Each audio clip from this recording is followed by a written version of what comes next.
وہ رات بہت خاموش تھی، اتنی خاموش کہ عائشہ کو اپنے دل کی دھڑکن سنائی دے رہی تھی۔ وہ کھڑکی کے پاس کھڑی باہر اندھیرے کو دیکھ رہی تھی اور اس کی آنکھوں سے آنسو بغیر آواز کے بہہ رہے تھے۔ پیچھے کمرے میں اس کا شوہر حارث بستر پر بیٹھا تھا، مگر دونوں کے درمیان فاصلہ صرف چند قدم کا نہیں بلکہ برسوں کے درد کا تھا۔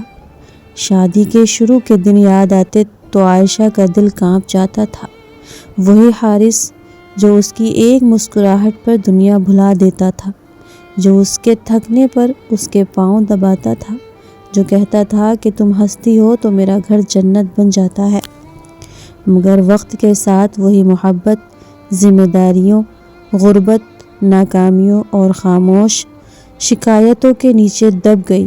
حارث دن رات محنت کرتا رہا، مگر قسمت اس کے ساتھ نہ تھی۔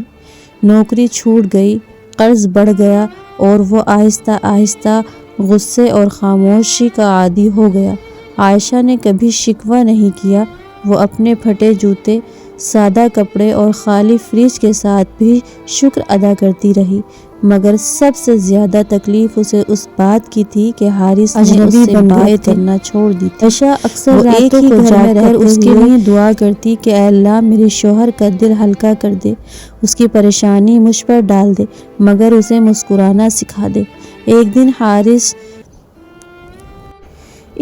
حارث شدید بیمار پڑ گیا۔ بخار میں وہ بار بار عائشہ کا نام لے رہا تھا۔ عائشہ اس کے سرہانے بیٹھی اس کا پسینہ صاف کر رہی تھی، اس کے ہاتھ کانپ رہے تھے، وہی ہاتھ جنہیں پکڑ کر حارث کہتا تھا کہ کبھی چھوڑوں گا نہیں۔ بخار میں حارث کی زبان لڑکھڑا رہی تھی، وہ کہہ رہا تھا کہ عائشہ میں ناکام ہوں، میں تمہیں خوش نہیں رکھ سکا۔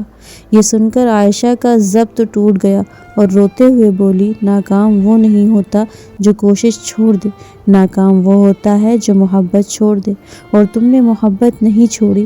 حارث کی آنکھوں سے آنسو بہہ نکلے۔ شاید برسوں بعد اگلی صبح جب حارث کی طبیعت سنبھلی تو اس نے عائشہ کے ہاتھ دیکھے جو تھکن سے سوجے ہوئے تھے۔ اس نے پہلی بار محسوس کیا کہ خاموشی میں بھی کتنی قربانیاں چھپی ہوئی ہوتی ہیں۔ اس نے عائشہ سے معافی مانگی، کہا کہ وہ اپنی ناکامی کا غصہ اس پر نکالتا رہا۔ عائشہ نے صرف اتنا کہا، میں نے تم سے کبھی خوشی نہیں مانگی، بس ساتھ مانگا تھا۔ وہ دن ان کی زندگی کا موڑ بن گیا۔ حالات فوراً نہیں بدلے، غربت ختم نہیں ہوئی، مسائل کم نہیں ہوئے، مگر اب وہ دونوں ایک دوسرے کے ساتھ تھے۔ حارث نے دوبارہ محنت شروع کی، عائشہ اس کے ساتھ کھڑی رہی، اور ایک دن جب حارث کو چھوٹی سی نوکری ملی تو اس نے سب سے پہلے عائشہ کے لیے مٹھائی لی۔ آنکھوں میں آنسو تھے، مگر اس بار اس